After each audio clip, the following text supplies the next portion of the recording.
So we're back in 1 Corinthians chapter 13, and we'll finish that today and then move into some 1 Corinthians 14 material for our worship assembly. So we're looking at how it is that, or what is that more excellent way that Paul was discussing, introducing at the close of chapter 12, and how that this element that we're looking at, charity, love, and how that it is going to surpass the miraculous abilities that were given to the first century brethren. Now, we jumped around last week in that we looked at the end of chapter 13 in our worship assembly in our sermon, to where I think that kind of helps a little bit because it further is able to emphasize all of these important points that Paul is laying out when it is discussing the element of love that Christians are supposed to have. Now, when we're thinking about love, how simple is this element?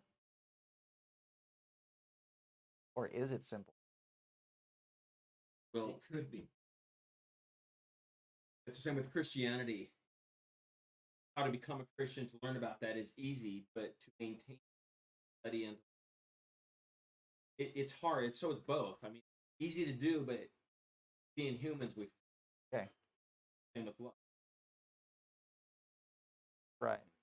So it is, I mean, overall, it is a pretty easy concept to get a hold of until you actually start breaking it down, like what Paul is doing here, or that the Holy Spirit is doing here for us, and that it is teaching us, okay, here are, so like you're saying, the practice of it and the areas where we fail. A lot of what we've been discussing has been coming from the negative position. Okay, these are things that love does not do. So right there, it's showing to us that, okay, you cannot show, or you cannot say to somebody, I love you, and then do certain things. That's hypocritical. That goes against the very characteristics and the basic nature of what love is and what love actually does. So here's what it does not do, and in a little bit we'll get to the actual things that love is able to do. So we ended last time looking at how love is kind, and we made connection to different words that are used in describing this element. We were looking at Matthew chapter 11, verse 30, and how that Jesus said, my yoke is easy. That's the same Greek word that we're looking at for this word kind. So now we're moving on to the next characteristic, how that charity or love envies not. When we're considering the element of envy, which, Jordan, what's the difference between envy and jealousy?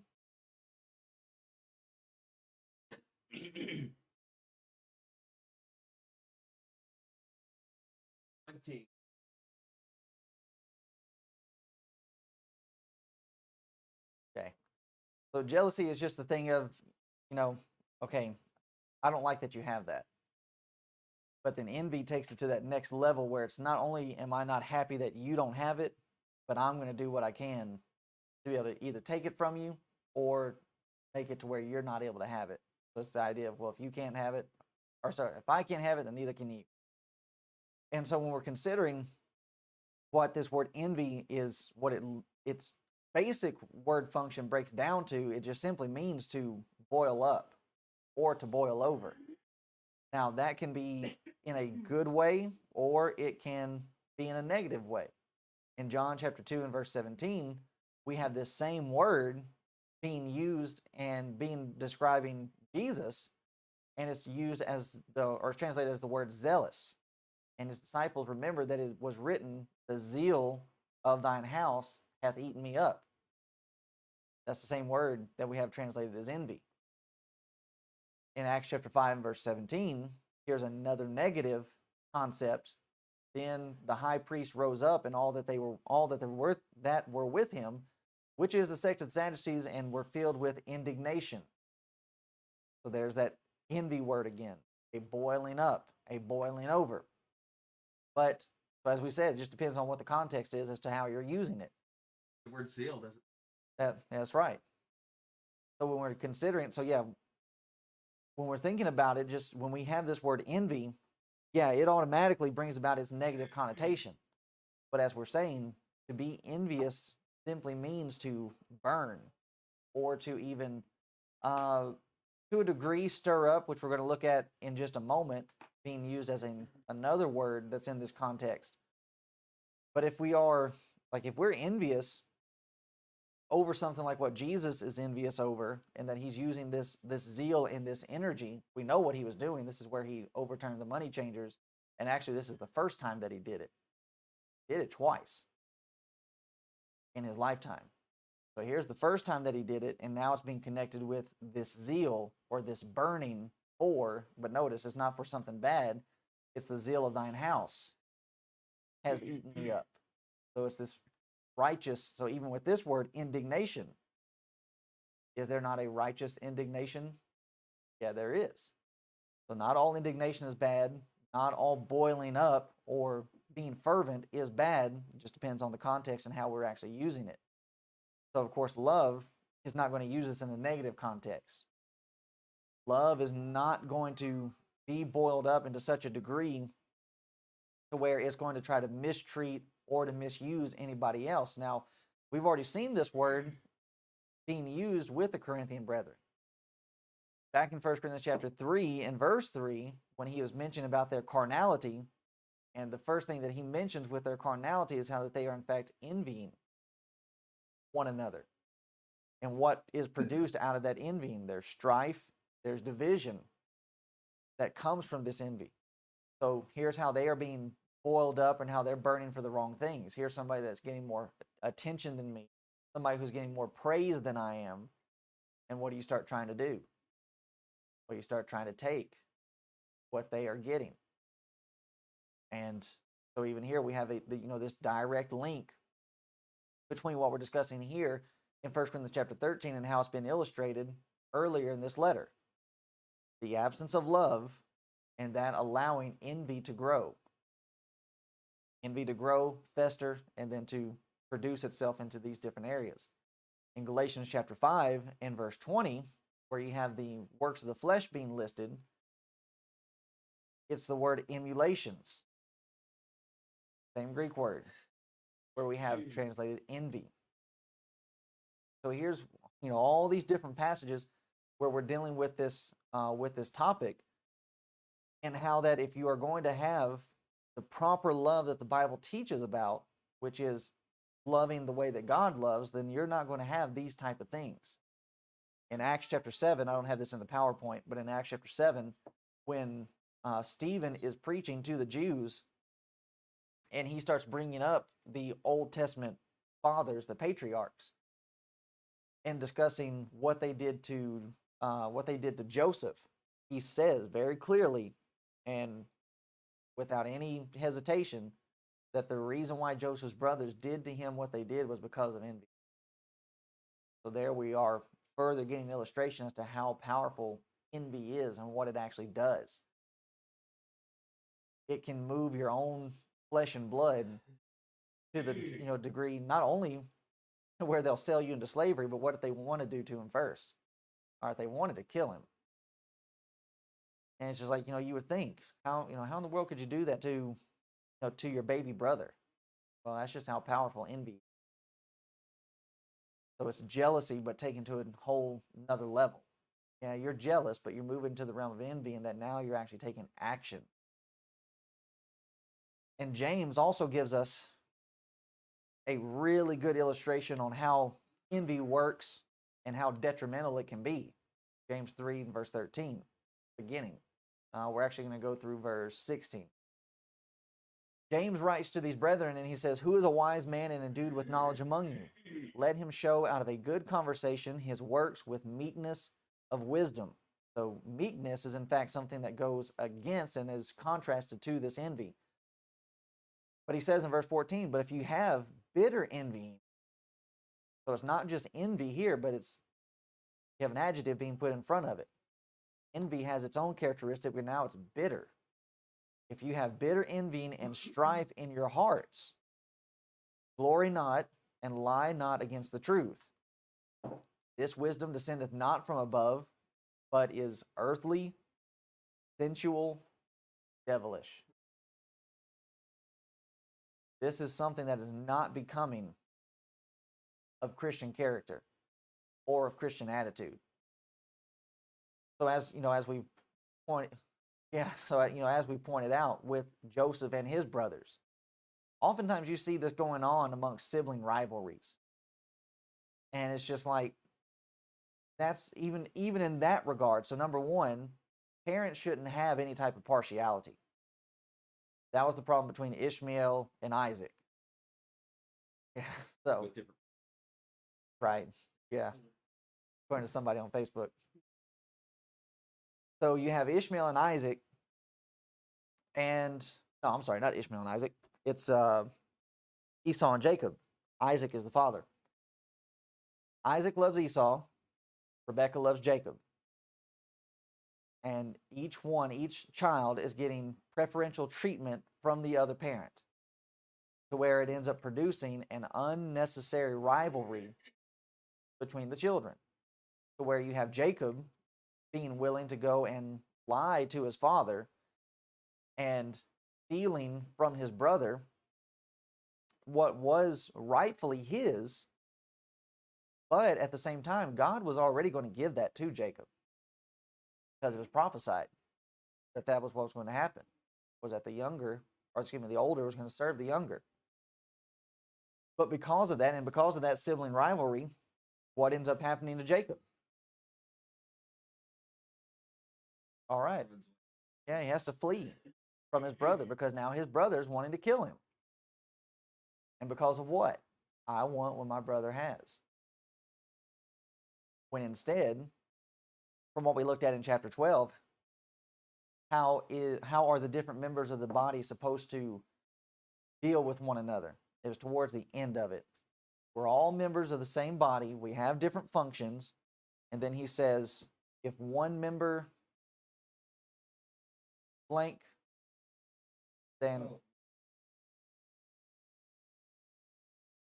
okay. All right. Where one member suffers, we all suffer. But then the other part of it really is the key to this conversation. Where one rejoices, then we're all supposed to rejoice. But you see, if there's envy, envy won't rejoice. Envy will be upset that you're getting the recognition and that I'm not.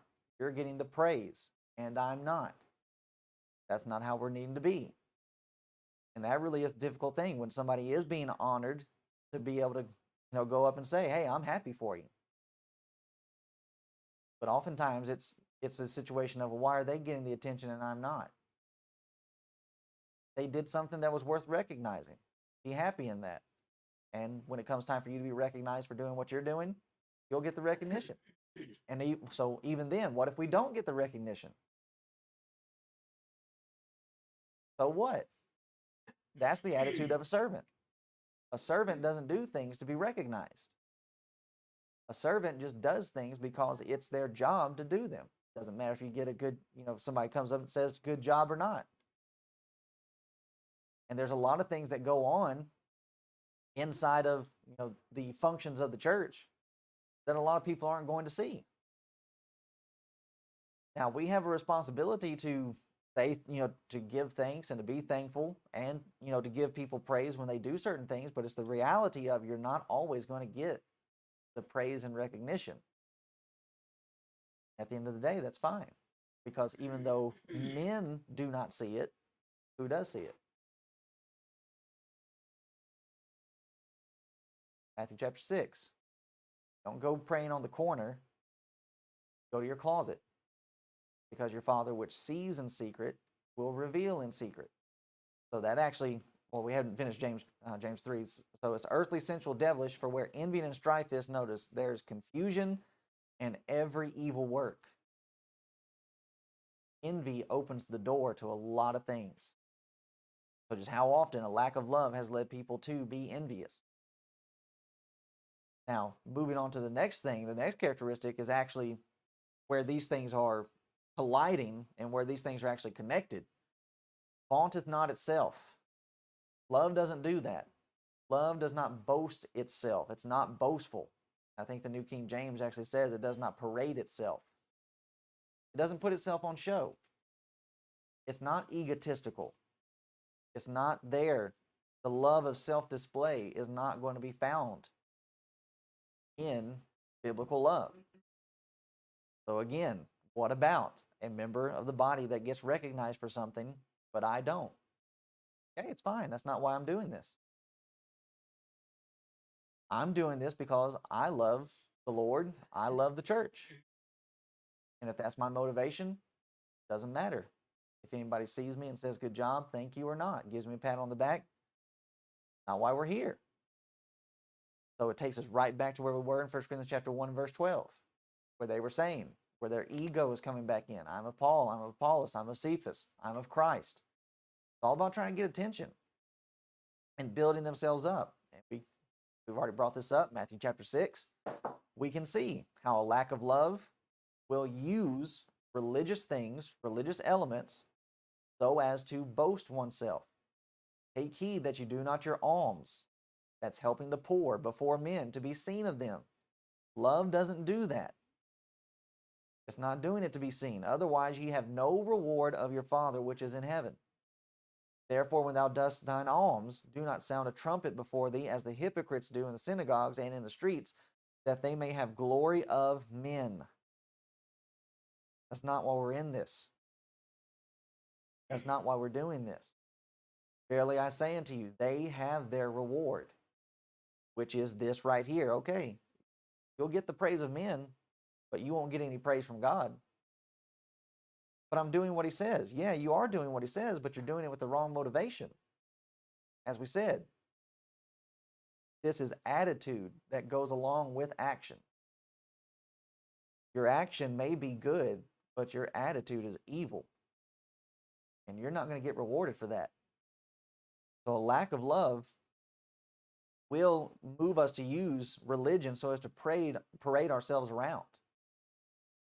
And that's because of a love of display. Now, that's the thing. That's the difficult thing about it, is that we enjoy recognition. We like to hear, okay, you're doing a good job. Even though there's actually a movie. Anybody seen Whiplash, the drummer movie? Anyways, there's a line in there where this music instructor, he says the three worst words that any person could say in the English language is good. 3 words, 2 words. Either way, good job. Because in his mentality of things, if they're hearing all the time, okay, you're doing a good job, or you did a good job, then what does that do? Well, it puffs up, or at the same time makes you lazy. Because what need is there to improve? If I'm just being told all the time, well, what you're doing is a good job. We appreciate that recognition, but it's not letting that recognition go to our heads. Like what Jordan was saying. That, yeah, I'm doing a good job, but there's always, as we said, there's always areas where we can improve. Now, there's a story of a sister who was always late to the assemblies. I don't know this sister personally. And she was doing it on purpose because she wanted the congregation to see her. But how did you find out of people? Well, because she was approached about it. And so when questioned on it as to, why are you continuously coming in late after we've already started our assembly, she then says, well, the scripture tells us that we're supposed to study to show thyself. So it's actually just a joke, not a true story. But people do that. And just look at different things that go on in the denominational realm, what people will do so as to get attention. On part of the reason why you have the music ministries that you do, most of those people are not talented. But why are they up there? I want to be seen.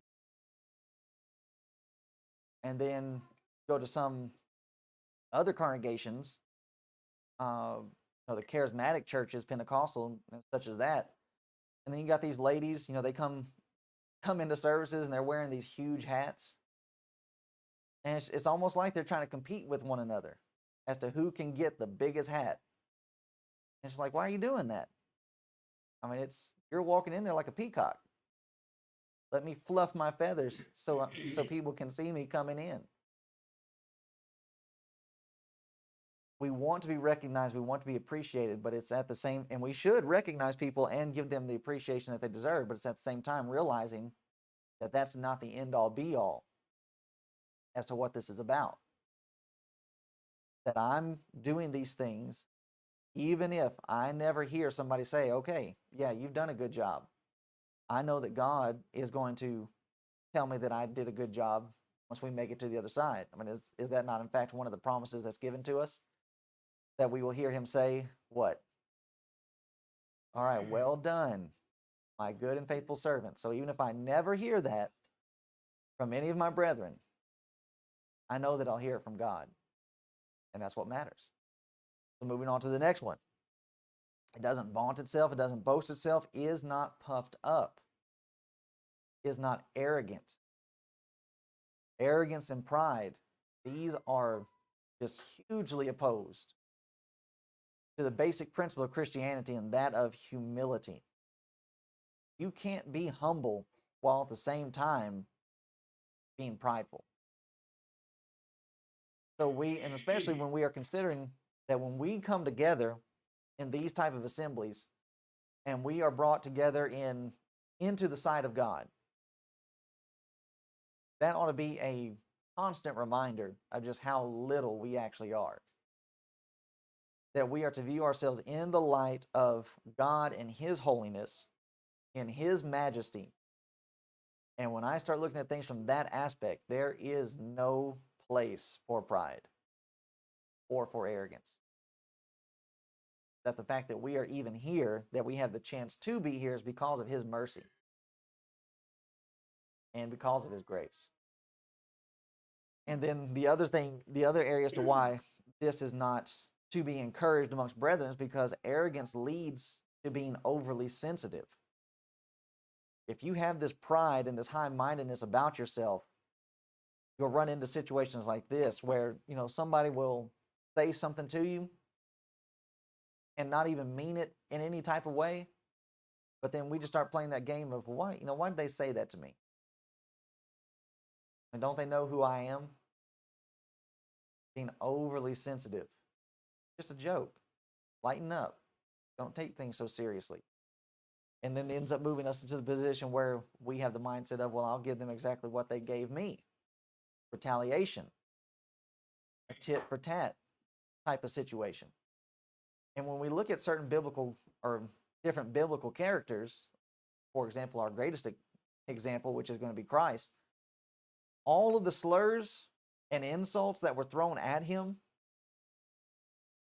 notice this. So here's Matthew chapter 12, verse 24. But when the Pharisees heard it, they said, this fellow doth not cast out devils, but by Beelzebub, the prince of the devils. Now, if that's not bad enough to have somebody say that, you're actually doing this by the power of the devil and not the power of God, notice what they then do in John chapter 8 and verse 44. Then answered the Jews and said unto him, say we not well that thou art a Samaritan and hast a devil? Okay, it's just like, okay, you can't think of anything worse to say to Jesus, the Son of God, your Savior, than, not only do you have a devil, but man, we knew you were a Samaritan deep down. Don't they consider? Yeah, that's the what I'm looking for. No, it's just like what he's saying about, that's the mongrel breed of the Jewish people. They are the ones that are taken off into captivity, and they actually end up intermingling and mixing with the different nations that they weren't supposed to. So here's Jesus, and he has these type of insults being thrown at him. Now, how did Jesus react? Okay. Do not find where he lashed back. Oh yeah, well, if I'm a Samaritan, then you're a... No, there isn't any of that. Why is that? Because of humility. Love is not puffed up. to where you're in this position is like, well, I'm the Son of God. How dare you talk to me that way? You just took it. Proverbs chapter 2 and verse 8, and being found in fashion as a man, he humbled himself and became obedient unto death, even the death of the cross. Love's not arrogant. Several occasions in this letter, we have Paul writing to the brethren at Corinth about how they were being puffed up. They were being arrogant. Love does away with this, or at least it's supposed to. But a lot of people, while at the same time trying to claim that they have this type of love, want to hold on to these different type of things. Now let's look at another example. Just think about Paul. Paul was a Pharisee. And when it comes to this time frame, being a Pharisee was top dog in the religious world. You are a part of the elite. And Paul even says of himself that he was a Pharisee of the Pharisees. So that when it came to their level of strictness, he was trying to be way up there. They were puffed up, they were proud. Jesus gives the illustration of it, of a Pharisee and a publican that go into the temple to pray in Luke chapter 18. And what does the Pharisee say?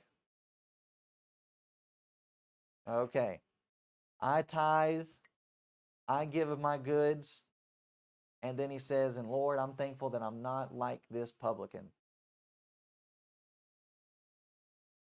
And the publican turns around and prays, Lord, forgive me. I'm a sinner.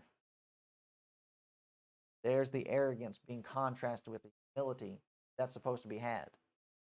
Now, that's where Paul was coming from. But then what did Christianity actually do for Paul? In Ephesians 3:8, when Paul is writing of himself, he says, unto me, who am less than least of all the saints. This is what Christianity did for Paul. Where no longer is he saying, hey, I'm top of the top. When it comes to the apostles, I'm the best. I'm the chief. He doesn't label himself that way. Where now he goes from being a Pharisee to not just being the least of all the saints, but he's the less of the least. So instead of being the highest of the high, I'm the lowest of the low. And yet, how do we look at Paul? He's a hero. Look at everything that Paul is doing. And Paul doesn't go along with it and say, yeah, I'm pretty great. He says himself, I'm, in the grand scheme of things, I'm the least. I'm not even the least. I'm less than the least. And that's because Paul had a great appreciation for what had been given to him. Before he became a Christian, he was going around and killing Christians. And now he gets to be the one that becomes a major promoter of the gospel. That's a difficult area to be playing around in. But he realized, he took into great consideration what had been given to him and how much appreciation that he had for it, where this is the attitude that you have. I'm a nobody. I've been spared just like everybody else has been spared. And even though I'm doing all of these, doing all these great things, again, why am I doing it? Not to be noticed. I'm doing it because I've been spared. When I should have died, I've been allowed to live. Now that I've been allowed to live, it's just like we see in the movies. Save a person's life, like, I'm your servant. I'm indebted to you. And I'm going to try to repay this. Well, guess what? You really can't repay a debt like that. So you're putting yourself into service for the rest of your life. That's what Paul did. And realizing that that's the process of it all, it gave him the proper aspect. Now, do we ever read about Paul being the cause of division or strife? No, we don't. It's because he's not an arrogant man. Even when he and Barnabas had a disagreement, they did not use that as an opportunity to start splitting up and dividing the brethren. Well, who are you going to side with? And why not do that? because of this very thing. What they were involved in was not of that type of degree. It wasn't a doctrinal matter. It wasn't a scriptural matter. Just about whether we're going to take somebody with us on a missionary journey or not. And since there was no arrogance, there is no being puffed up. They could look at each other and say, well, if you want to take them, that's fine. And you go to this area, and I'm going to take somebody else, and we'll go to this area, and we'll get twice as much done. It's able to find a resolution. Whereas if there was arrogance on all of this, where with either Paul or Barnabas, it's going to be my way or the highway. And we can see how that would go. I mean, just so we're looking at this from the standpoint of apostles, but you see it all the time with elders. Inside of an eldership, you usually have this chief elder, to where he's the one that calls the shots. And even though the other elders may not want to be involved in it, or they view it as being something negative that actually is not going to prove to be fruitful, but he's just got to have his way. That causes division. Not with elders, but yeah. Never been in a nation. You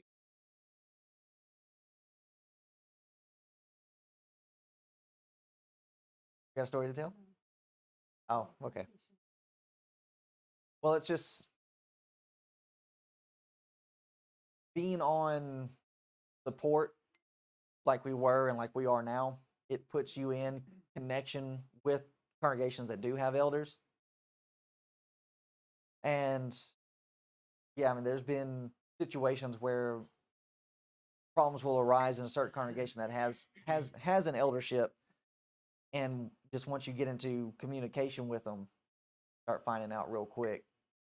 Where it's like if they have 4 or 5 elders, and you talk to the other 3 or the other 4, and they keep trying to point you to this other one, start picking up on the tone and the hints of, okay, for whatever reason, the one that wants to call the shots. Oh, behind the scenes, yeah. So, yeah, I mean, it happens. And it's connected to these other points, to where people love that attention, they love that praise, and it ends up going to their head. Let's see here. So those are the negative. No, sorry, we still got one more. Two more of these negatives. It's not arrogant. Love, charity, doth not behave itself unseemly. That is, love does not have a desire to embarrass. And you have some people that it almost seems like they get a great deal of satisfaction from being able to embarrass somebody else. And that goes to a lack of self-confidence within themselves, or a desire to be viewed greater than others, that they just need to put somebody else down so that they can step on them, so as to elevate themselves, making them feel little, feel like they don't matter, that they're unneeded, that they're insignificant. And a lot of times you can see this with some teachers. Like, they will ask questions in certain ways just so as to make you look foolish or feel foolish. I know in listening to one preacher teach a class, he mentioned that while he was at, I can't remember if he was going to Lipscomb or Harding way back, and he said that there was an instructor there at that school, and he just said you could tell that this teacher was just out there trying to be a jerk and make everybody feel stupid inside of his class. And so he just said that he didn't take his class the next time. It's just because you could tell he wanted to make the students feel stupid. Why would you take a class with somebody like that? The whole role of the teacher is to elevate you and to bring you up to where you're needing to be, not trying to beat you back down. And so when it comes to our teaching and preaching and our involvement with people, we're not, and just involvement with one another. Love doesn't behave itself that way. To where, like, I'm going to throw out some information about you that's going to, shame you unnecessarily. Be something that makes you the butt of a joke, but it's, to such a degree to where it's just like, what, really shouldn't have said that. Now, sometimes we do that just to be funny and we cross a line, but then you have people that they're doing that intentionally. Where it's like, okay, I know that this bugs this person, and I'm just going to put it out there. Love doesn't do that kind of stuff. Doesn't behave itself unseemly, seeketh not her own. So love is unselfish. Unseemly behavior comes from this area of selfishness, in which we've made several connections already between these different categories. So we are able to see how that these categories or these characteristics are connected. All of these are bound together, almost in the same degree like the fruit of the Spirit. All of those different things that we are supposed to be growing as Christians to be found in the fruit of the Spirit. Fruit is singular. So love is not one type of fruit, while patience is another type of fruit. It's the same type of fruit that's growing out of itself, like a cluster of grapes. Same thing with these characteristics, where you can find envy, where you can find pride and arrogance. Something else is going to be coming out of that. And it goes against what we have being presented by Paul writing to the Philippian brethren. Philippians chapter 2, verse 2 through 5. Fulfill you my joy, that you be like-minded, having the same love, being of one accord, of one mind. So here we have unity being found inside this element of love. Let nothing be done through strife or vainglory. Vainglory, that false desire to want to be seen. But instead, it's in lowliness of mind, let each esteem others better than themselves. Look not every man on his own things, but every man also on the things of others. Let this mind be in you, notice, which was also in Christ Jesus. So if we remove these things and we start practicing Christianity and love the way that it ought to be practiced, then we start falling more into the illustration or the likely likeness of Christ. Then you drop down to verse 20 of this same chapter and notice what Paul ends up saying about Timothy. He writes to them and says that he's going to send Timothy to them, and here's the reason why. For I have no man like-minded, as to what he's already described. Notice, who will naturally care for your state. Just that natural affection that we are supposed to have. And that's one of the things that Paul writes to the Roman brethren, how that in describing the Gentiles who do not like to retain the knowledge of God, in that long list of sins that they actually end up committing, one of the things that he writes about is lacking natural affection. But he writes of Timothy and says, this man is going to naturally care for your state. Notice he says, for all seek their own. Here's the contrast. We're focused on what we've got going on, not the things which are Jesus Christ. Not focusing on the body, on the individual members, and checking in on them and making sure that they're developing and growing as they're supposed to. So 1 Corinthians chapter 5, seeketh not her own, is not easily provoked. So as we said, the idea of not being stirred up or envieth not is not in a position where it's just going to boil over in the wrong type of way. This word easily provoked is translated stirred in Acts chapter 17, verse 16, where it says of Paul that his spirit was stirred in him when he saw the city wholly given to idolatry. So here's a positive way, while we also have this negative way. So it's not going to be easily provoked. It's not easily stirred. This is love's attitude in the face of personal wrong. It's not easily irritated. And so when we're thinking about this, when we are considering how that, okay, a person might be having a bad day, things may not be going your way, does that then mean that that gets to control how you respond to the rest of the things that are going on in life? So I'm just having a bad day, so that just means I get to be grumpy. No. Quigley, just because the road is rocky doesn't mean your spirits have to be rocky too. Same type of principle. Not to. All right. No. Yeah. To. And that's if we're practicing biblical love. Because something comes up that was unexpected and throws a wrench in the plan, doesn't mean we have to get irritated at it, get stirred up over it. Love is not touchy, but it sets self to the side and is able to just go on. Thinketh no evil. This actually can be translated as takes no count of evil.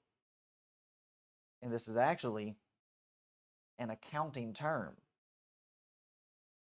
And accountants, they have a logbook where they're keeping record of all of their financials of whoever it is that they're working for. So this is the idea that's being presented when it says thinketh no evil. Love doesn't keep a record or keep books of mistreatment. Now, as far as I know, this is a true story where this preacher knew of two elders who kept little black books.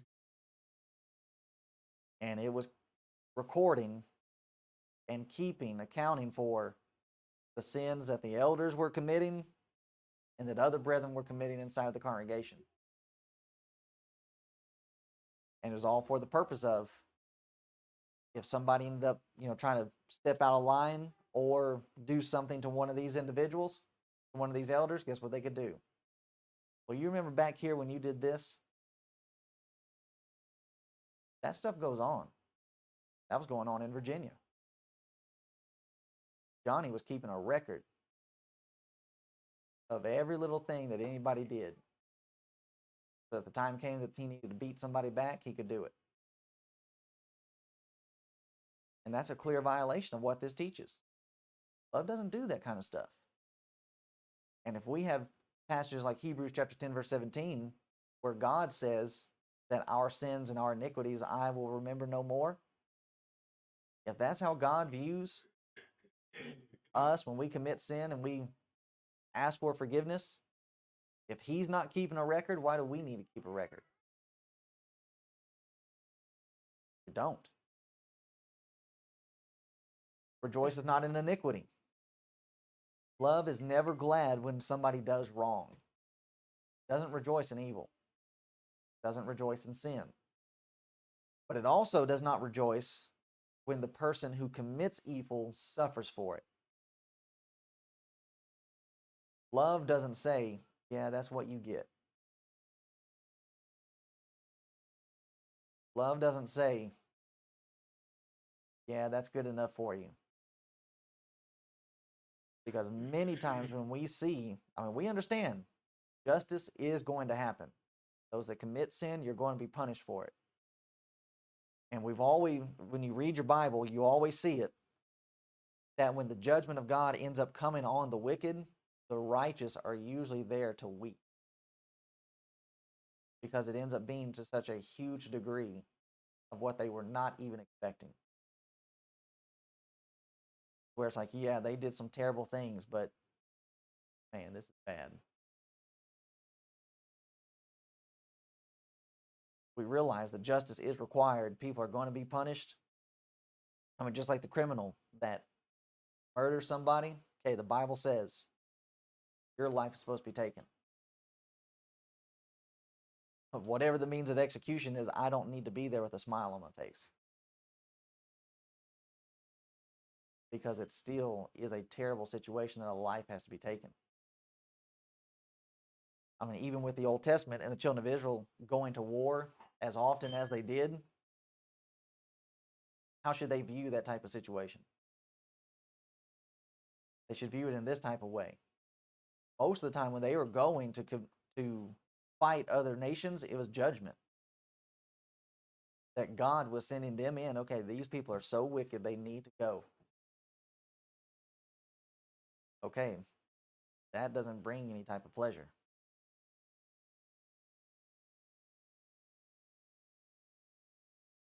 And so that is, I would say that's the way in which justice ends up being different from vengeance. Because in vengeance, I am enjoying what is about to happen. Whereas with justice is this type of recognition that, okay, I recognize this needs to happen, but not happy to see it. And there's a fine line that. So it rejoices not in iniquity, but it does rejoice in the truth. Literally, it rejoices with truth. One that loves truth does not seek to avoid it. You're going to be happy in it no matter what it says. Even if I am found in opposition to it, I am going to be happy that the truth is there. So this type of love that's to be had, it wants to know truth, it wants to abide in truth. And a good way to test our love for truth, and we've made mention of this before in different sermons and things like that, if we really have a love for the truth, then we won't have this type of mentality of when we hear something and we end up saying, well, I'm glad that brother or sister so-and-so was here to hear that. A person that does not love truth is constantly or always ready to push it off to somebody else. Well, yeah, they needed to hear that. What about you? More than likely, what's good for brother so-and-so is good for me. And if I have love for the truth, then I'm going to be asking, well, how can I apply this to me? Too many times, brethren take on that mentality. It's like, well, I'm good where I'm at. What you've got to say doesn't have anything to do with me. Just stay home then. Because the fact that we're coming here is saying, okay, I need something. Give me what you got.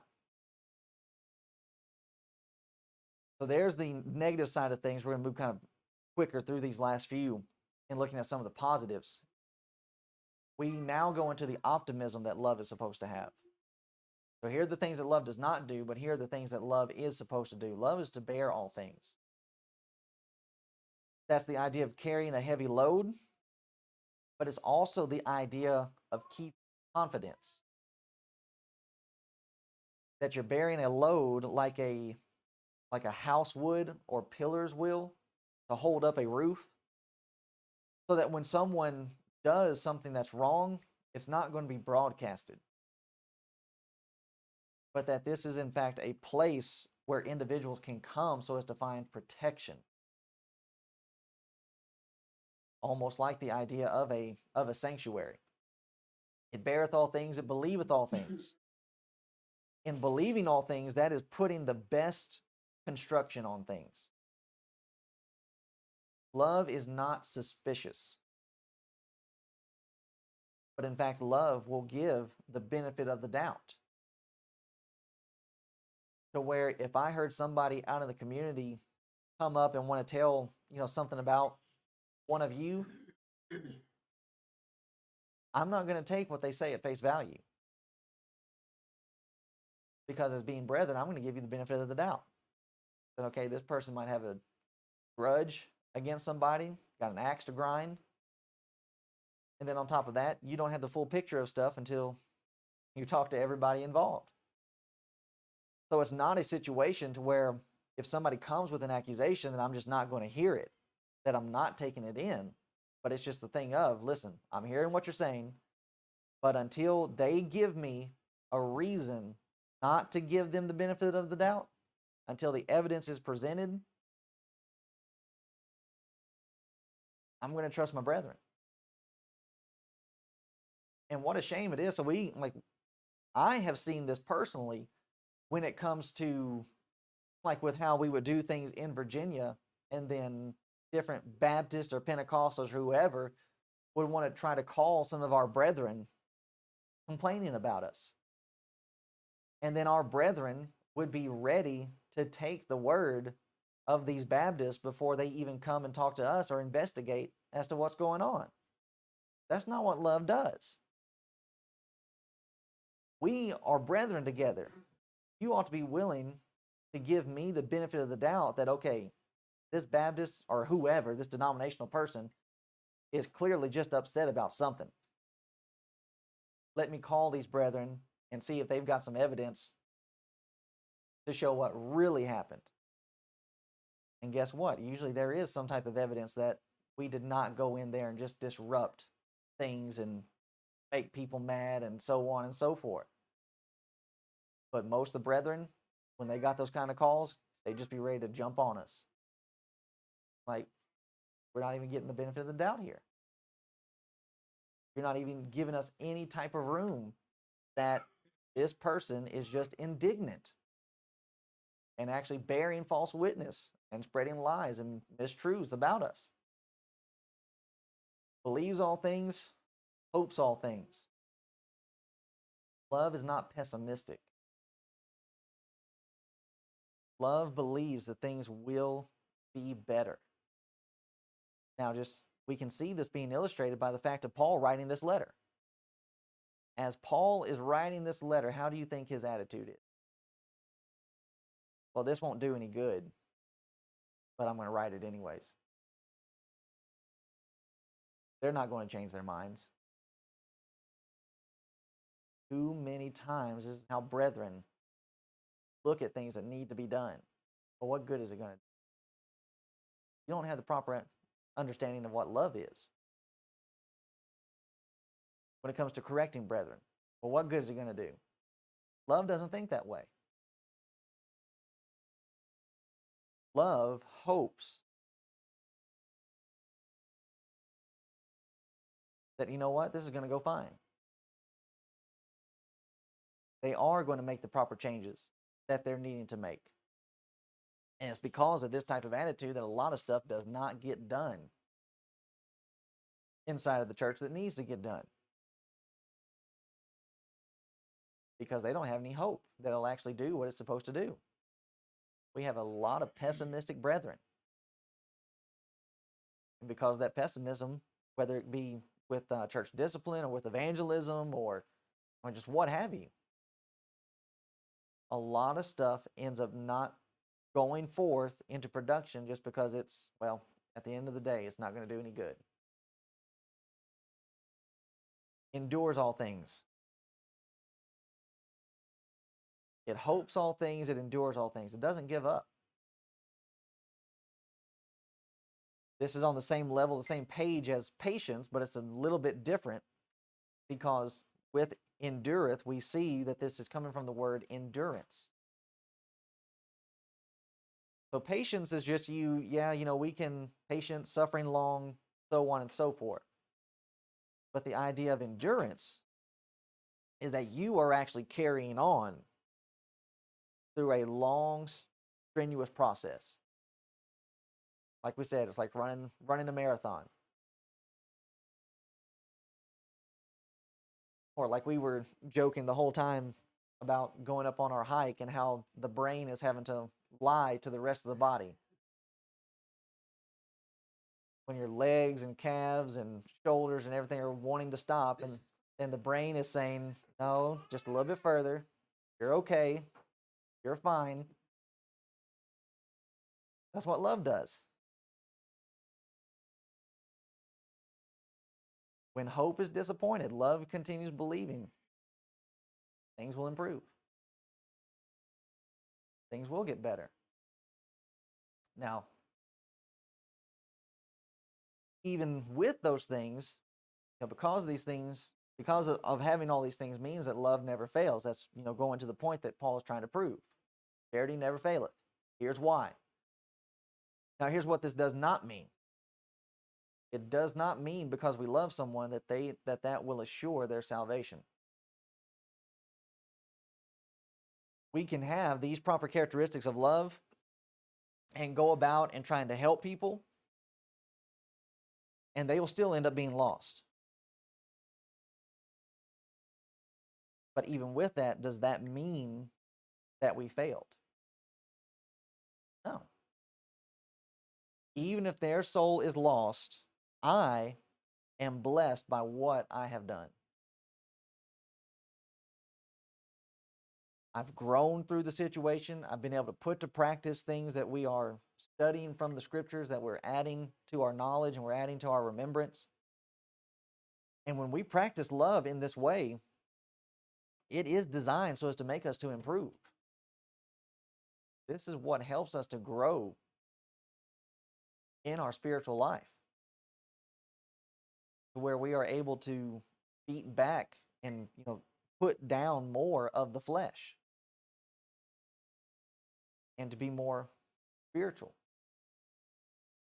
Its foundational point is in all of this. To where when you start looking at, so in the book of Matthew, which at some point we'll end up going through that study together. Matthew chapter 5 through 7, you have Jesus in his Sermon on the Mount. If you really want to look at it, or if you want to view it this way, Jesus preaching those things is like a scientist giving their hypothesis. So you're sitting down with pen and paper, and here's you writing all these things out about what you think will happen. Well, the next thing you have to do is you have to then go through an experiment to find out, okay, is my hypothesis right? Is my theory correct? Matthew 5 through 7 is Jesus' hypothesis, and the experimentation of what he teaches is found in chapter 8 when he comes down off of the mountain. And when you start thinking about why would Jesus do all of the things that he did, and he could have just stayed up on the mountain, but instead he came down and he helped people. Why teach the way that he did? Because of what we're being taught here about love. To suffer the way that he did because of love. Put in the time and effort with troublesome brethren. I mean, to continuously put up with Peter for 3 years. I don't know many brethren that would have kept Peter around that long. But Jesus did, because there's certain ways that love behaves itself. Now, he corrected Peter, of course, but he never just got frustrated, stirred up, irritated, and just said, okay, Peter, that's it. Get out of here. There's a lot of benefit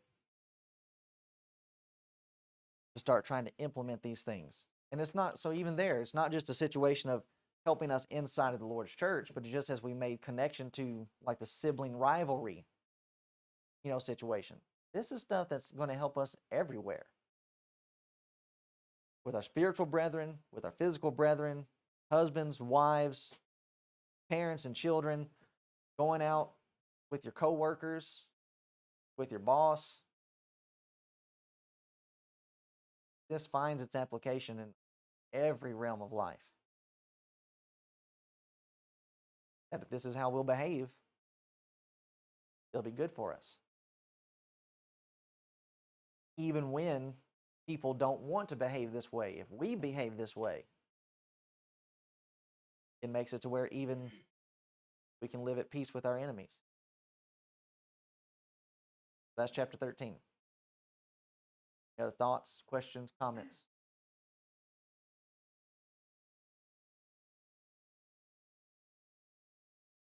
Love it. Okay.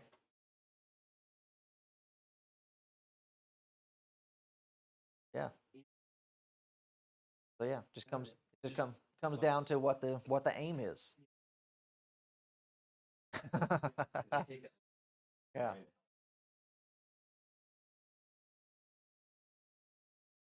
Like no, we're so yeah, with that, and even Paul says it again with the to the Roman brethren about the about the Jews, how that he was trying to provoke them to make certain changes. Like, are we trying to get you stirred up? Well, yeah, because if you're just sitting back, not listening and not really caring, then what changes are you going to make?